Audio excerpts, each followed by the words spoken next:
कहीं ना कहीं मेरे भोले को आपका दुख काटना होगा, इसलिए यहां कहीं उसकी उदारता, उसकी दया, उसकी करुणा होना होगी, इसलिए वो पहुंचा।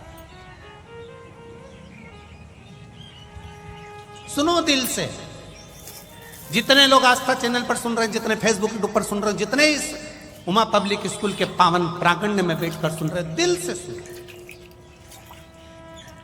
हम मान रहे हैं कि पंडाल सारे फुल हैं, आप लोग धूप में खड़े हुए हैं, हम मान रहे हैं सब चीजें, पर निवेदन है, अगर पंडालों में जगह नहीं है तो आप किसी वृक्ष की छांव में बैठ जाओ, जहां बैठोगे वहां मेरा शंकर और कंकर विराजमान है, आप जहां जगह मिल जाए।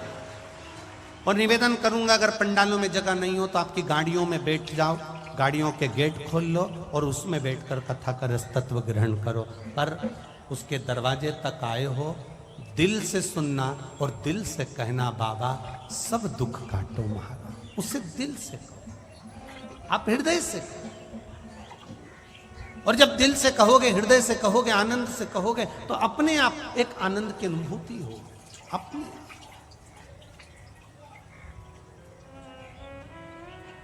ये नवनिधि शिव महापुराण की कथा कर रही है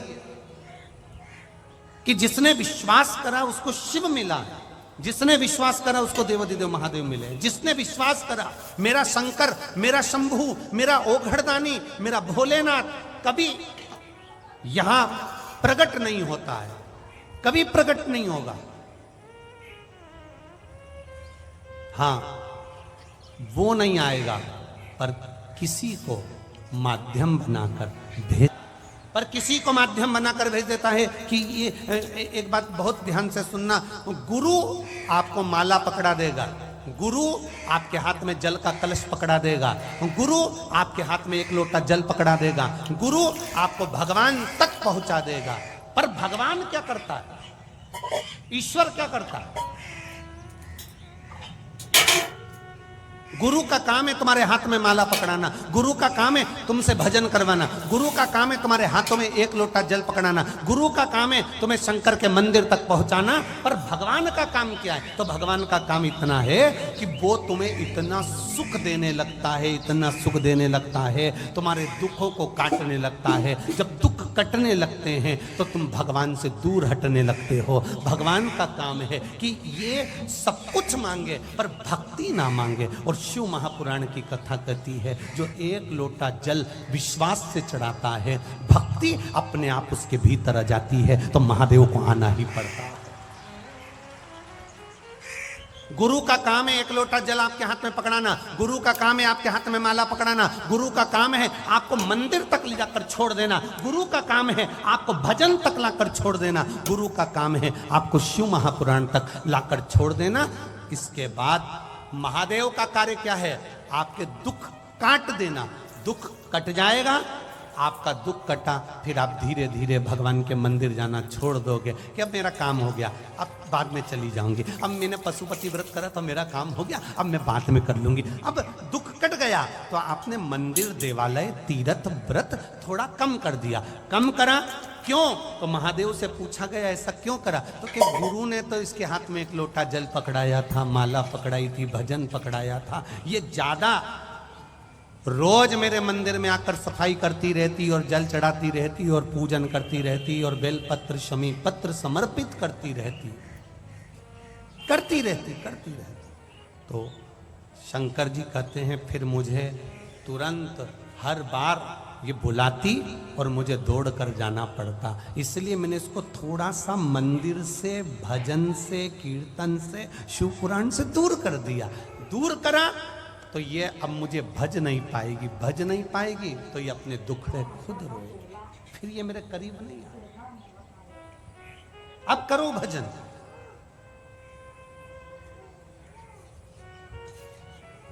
कोई पूछे तुमसे कहां गई थी, कह देना भगवान के मंदिर गई थी। कोई पूछे कहां गई थी, तीर्थ करने गई थी। कोई पूछे कहां गई थी, अरे विचार तो करो। आज के जमाने में जहां जहां पर कोई बड़ा आयोजन होता है तो अलग से गाड़ियां भेजी जाती है। जरा विचार करना, अपनी बुद्धि में उतारना, जरा चित्त में उतारना। बड़ी बड़ी सिटियों में जब कार्यक्रम होता है, बड़े बड़े शहरों में जब कार्यक्रम होता है, कोई बड़ा आयोजन होता है, तो बसें लगवाई जाती है, गाड़ियां लगवाई जाती है। आप लोगों को अलग से भोजन के पैकेट दिए जाते हैं, अलग से तुम्हें इकट्ठा करा जाता है कि साहब ये कार्यक्रम है, तुम्हें आना पड़ेगा। खर्चा गाड़ी का उनका, बस का उनका, भोजन के पैकेट उनके। पर ये शिव महापुराण की कथा बड़ी विचित्र कथा है। ऑटो का पैसा भी तुमको देना है, बैठना भी तुमको है, और धूप में आना भी तुमको है, और भजन गाना भी तुमको है। कोई दूसरा नहीं करेगा, कोई दूसरा नहीं करेगा, करना आपको। कितनी दूर दूर से आए हो। ये 11 नंबर सेक्टर, मेरा विश्वास कहता है 11 नंबर सेक्टर के तो यहाँ पर 10% ही भक्त होंगे। कितने लोग 11 नंबर सेक्टर के बैठे हैं? जरा हाथ उठाओ जरा। 11 नंबर सेक्टर के कितने लोग बैठे? अब जरा देखिए, 1 2 3 4 5 6 7 8। अब जितने लोग बाहर से आए जरा हाथ उठा लो। अब ये देखिए,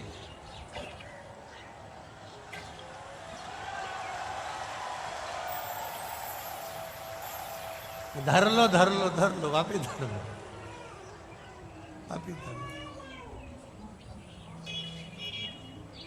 अब कोई ने कहा 11 नंबर सेक्टर के लोग क्यों नहीं आए, तो उन्होंने कहा बहुत भीड़ पड़ रही है। अब इतनी भीड़ में हम तो हमारे घर से सुन लेंगे। तो भगवान भी बाद में कह देगा ग्रेटर नोएडा में बहुत भीड़ पड़ रही है, तू तेरा काम खुद निपट ले, हम काहे को? तेरे मंदिर में आना मेरा काम है और मेरी बिगड़ी बनाना। आज हम भले अपने सुख में जी रहे हैं, हम 25 लाख की गाड़ी में घूम रहे हैं, हमारे पास में एसी का कमरा है, डनलप के गद्दे हैं, बच्चे हैं, परिवार है, सब कुछ है, धन दौलत संपदा। एक पत्र आया है, उसको हम ढूंढेंगे, अभी आपको पढ़ के सुनाएंगे। उस पत्र में लिखा है, मेरे यहां धन की कमी नहीं है गुरुजी, सब कुछ है, मेरे पास में पैसा, गाड़ी, बंगला सब है। मेरा पति को अटैक आ गया, हार्ट अटैक आया, कोई चंडीगढ़ आदि के पास का होगा पत्र है वो, चंडीगढ़ के पास का। फिर उसके पति को चंडीगढ़ लेकर गया। तो धन की कमी नहीं है, वैभव की कमी नहीं है, सत्ता की कमी नहीं है, सब कुछ है। मेरे पति की पहचान सब दूर है। पर गुरुजी हॉस्पिटल में लेकर गए, एक बार में 3 हार्ट अटैक एक साथ आ गए। जब एक साथ हार्ट अटैक आए, डॉक्टर ने वेंटिलेटर पर डाल दिया, और डालने के बाद उसको पटकने के बाद, किसने लिखा था पत्र, उसका पत्र यहाँ होगा, तो उसमें 3 हार्ट अटैक एक साथ आ गए, एक साथ। और गुरुजी डॉक्टर ने हाथ पीछे कर लिए, सारा परिवार, सारे संबंध, सारी जान पहचान, सारी गाड़ी बंगला धरा रह गया। अगर मांग में सिंदूर नहीं तो यह सुख किस काम का है गुरुदेव, तो किस काम? तब हाथ जोड़कर किसी से कहा कि भाई कोई सियोर का रुद्राक्ष हो तो हमको दे दो। कोई हो सूचना पहुंचाई, तब किसी ने रुद्राक्ष दिया, उसका पानी उनके शरीर पर रुमाल गीला कर कर लगाना चालू करा। कुछ देर बाद 3 हार्ट अटैक जिसको आ गए हो गुरुदेव, उसकी श्वास चलना मुश्किल है, पर बाबा ने श्वास दे। शिव तत्व है, उसको पहचानो, उस देवादिदेव महादेव को जानो।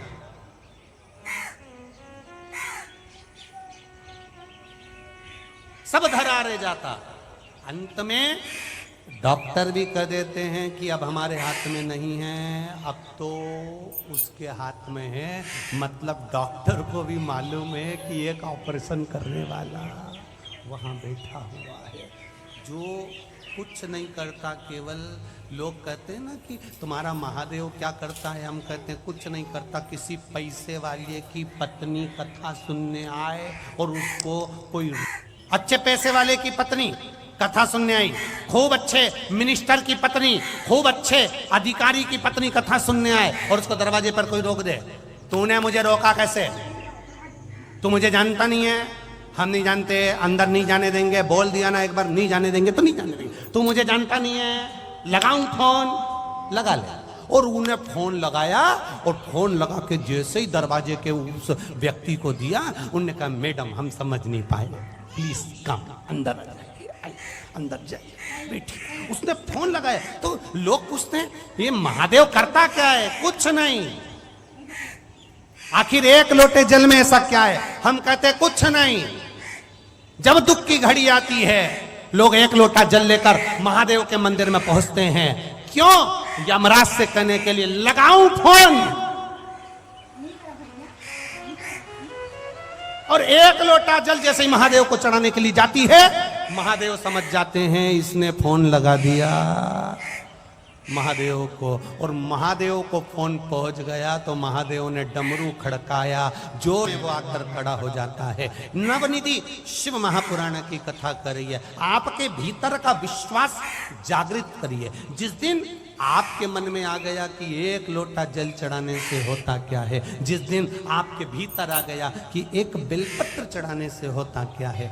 किसी ने एक मैसेज करा था, उसमें लिखा था हमारे दिल्ली में ना तो समी का पत्ता मिल पाता है, ना बेलपत्र मिल पाता है, हम शंकर जी को क्या चढ़ाएं। हमने उनको मैसेज में खबर करवाई कि आशीष उनको लिखकर भेज दीजिए, आपने बस दिल से अगर एक लोटा जल चढ़ाते समय महादेव का स्पर्श करते हुए कह दिया बाबा मैं बेलपत्र चढ़ा रही हूँ, मैं शमी पत्र चढ़ा रही हूँ, बाबा ने उसको स्वीकार कर लिया। आपके दिल में आया तो सही, आपके हृदय में यह भाव आया तो सही कि मैं बेलपत्र कैसे चढ़ाऊं, मेरी दिल्ली में नहीं मिल रहा, समी पत्ता नहीं मिल रहा, मुंबई में समी पत्र नहीं मिल रहा, मुंबई में बेलपत्र नहीं मिल रहा, मैं बाबा को चढ़ाऊं तो चढ़ाऊं कैसे? बाबा नहीं कहता कि तुम बेलपत्र चढ़ाने के लिए आओ, बाबा नहीं कहता कि तुम समी पत्र चढ़ाने के लिए आओ। बाबा तो कहता है एक बार मेरे सामने आकर बैठ जा, बस मेरे पास आकर बैठी और मुझे कुछ भी नहीं देगी। वो एक गाना याद करो, आपके पास चावल का दाना भी नहीं, आपके पास में एक लोटा जल भी नहीं है, तो भी उसके पास चले जाना, बैठ जाना। पोता दादाजी को कुछ नहीं देता, देता है क्या? कभी पोते ने दादाजी को 500 का नोट दिया?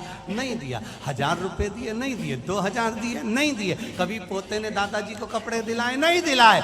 जब भी दिलाता है बस पोता दादा की गोद में जाकर बैठता है, दादा को देखता है, उसको गाल पे लाड़ लड़ाता है, दादा के गले लग जाता है, दादा 500 का निकाल के पोते